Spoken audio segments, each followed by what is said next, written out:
Hey guys, long time no see, and I miss you guys. And thanks to all the guys who are concerned out there. Have had some YouTube comments, even essentially have reached out to me on social media, on my Instagram and on my Snapchat, in regards to, hey man, what's up? Miss your stuff, and that really means the world to me, especially being relatively new with my YouTube channel. It's actually going to be a year that I started gig logging. I did an event.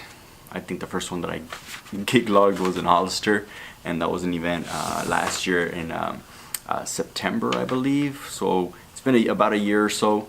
I'm just pretty much behind 7 gig logs that I have the footage of and have not been able to just edit them.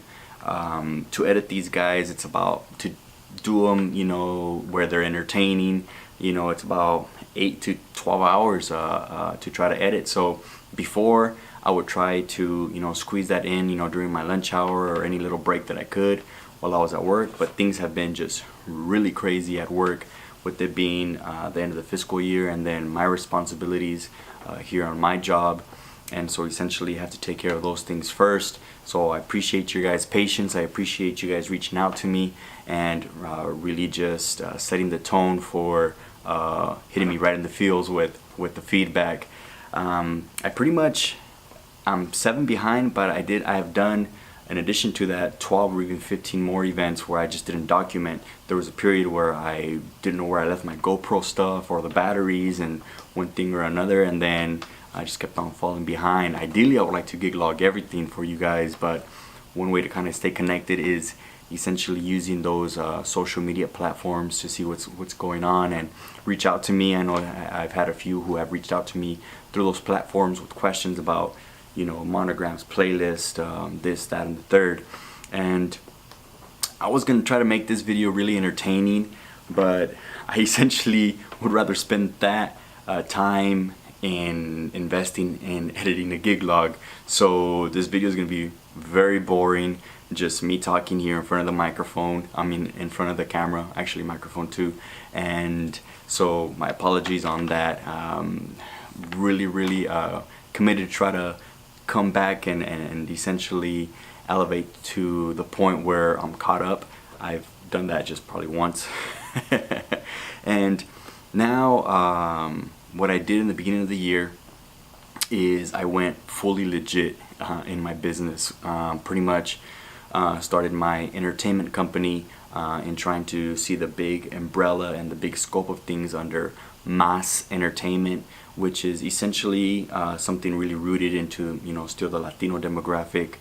Mas giving them more, más sabor, más música, más fun, something that I really believe in the entertainment value of something. And that for me is number one. And have a few DJs here in the Central Valley who have helped with the overflow that I send them, and very fortunate to have them as part of the team.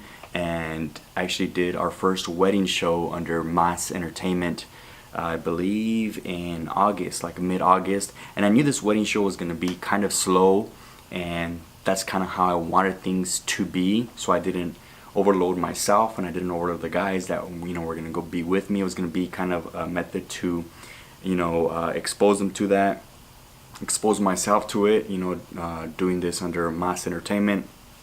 And also wanted to unveil my media package, which was essentially 255-inch screen TVs, and with that being able to tell a couple's love story, being able to also add a more entertainment value versus just having the couple's monogram on there, or even just playing the music video that corresponds to the music that you're playing. Because a lot of the times, when I was in the club scene, that was fine. We play videos because those edits were pretty much they're dirty versions, so it doesn't matter if there's chicks like in thongs and things like that. And you can't, in my opinion, just my opinion, take that with a grain of salt. And what I say, I don't think that's appropriate for weddings. A lot of those videos I feel like are not. So I'd rather do something that's more of entertainment value, something that's gonna essentially stick with the guest more that day, and trying to highlight the reason why we're there to celebrate, which is, the wedding, the couple's love and their story. And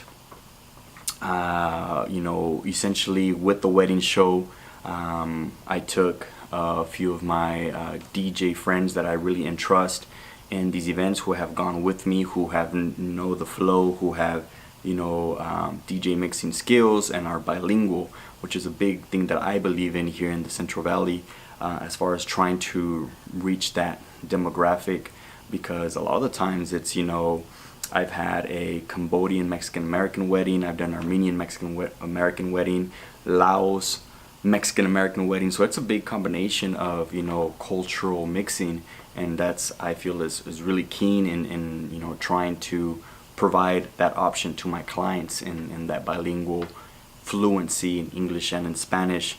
I don't know Cambodian yet, don't know any other languages, but maybe I'll try in the near future when I got some more time.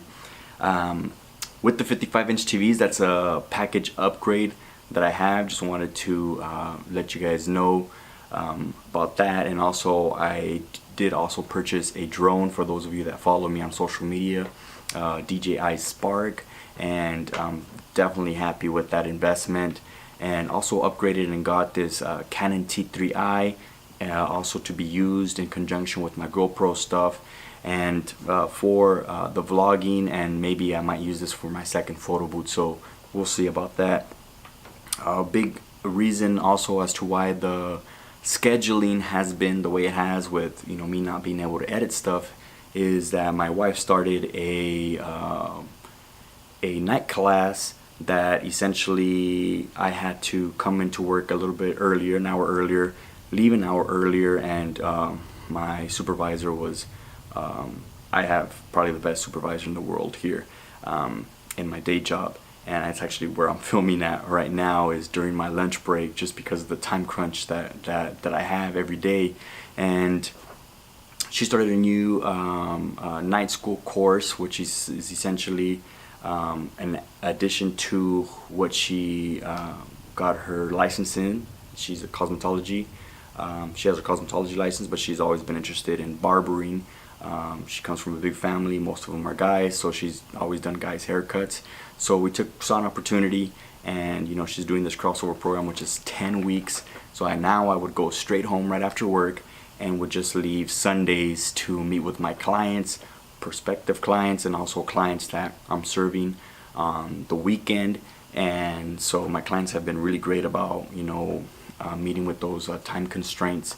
And so really looking forward to when she's done with her program, so like that we can actually spend some time together at home as a family, because right now it's just Sundays, and not even that some days, because of the beast that has been September. I've had a total of I think 8 events, 7 of them being weddings, and they're back to back, Friday, Saturday, or Saturday, Sunday, and I'm very grateful for them. And essentially it's tough when you're doing 120 hours plus a family, wife, and 2 small children. It's really tough, and also just trying to aspire to try to make this happen full time. And October will pretty much be as crazy as September. I have a total of 7 events lined up for October, 6 of them being weddings. And once November kind of comes in, it's gonna die down a little bit, not too much. I'm actually gonna be taking a week off, a break off of my actual day job, just to catch up, work on some different projects, and just mostly absorb some much needed family time. I did essentially have an issue with 5 of those gig logs, being that I did have a messed up microphone adapter. The issue with this is that sometimes when I would hear the playback, it would sound fine, and when I was listening to the audio a few days ago, I noticed that some of those clips don't have any audio, which is fine for the B-roll stuff. It's just fine for when the crowd is dancing, because I work in a DJ Quads, or I work in essentially some Dahlia, from SoundCloud, those vlog style type of music. And so that's no biggie. But when I'm talking to you guys on the microphone here, letting you know what's going on, and it's complete silence, that's going to be an issue. So I reached out to the guys who follow me on social media, and I thank you guys so much for your feedback. And they essentially were on board as far as me just narrating it, you know. So essentially, I would come on, you know, whatever I'm saying on here is probably not gonna match what's actually being cast over the speakers or over the audio, but essentially, so I can still salvage that footage and use those gig logs still, because I did get some really excellent footage. Gonna go back to the wedding show because I just missed some notes here. So big shout out to the DJs that, you know, helped me out for that wedding show. DJ R2O, who actually his real name is Arturo, so R2O, so that, you know, I think is pretty clever. And then DJ 5am, whose name is Sam, and essentially his story behind his DJ name is that his nephew was spelling his name out, and instead of using an S, he used a 5, so DJ 5am. I have another guy who's been helping me out and actually discovered me through the gig logs. His name is Hector the director, who has been very instrumental in capturing all this, you know, great footage for me. So you guys will see kind of the difference in that when you have somebody actually capturing some of that footage. Has been really great, and I have used that a lot in my promotions here for the social media stuff. So I just wanted to revert back to them because I saw that in my notes, and I don't really know when I'll catch up fully with these events or with these gig logs, because I really don't see time until maybe November, and then December I still have some events, and taking about 3 weeks off to go to Mexico. But I'm hoping to actually vlog that, because we're actually going to be driving, so the whole way over there it's very scenic. I'm going to be taking my drone, at least that's what the plan is, and so I do hope to publish some of that for you guys later on in December. But just wanted to thank you guys, all the new subscribers. I promise I have some more content on the way. You know, the older veterano subscribers, thank you so much for hanging in there, reaching out to me, you know, on social media. Thank you guys, and I promise I'll be back.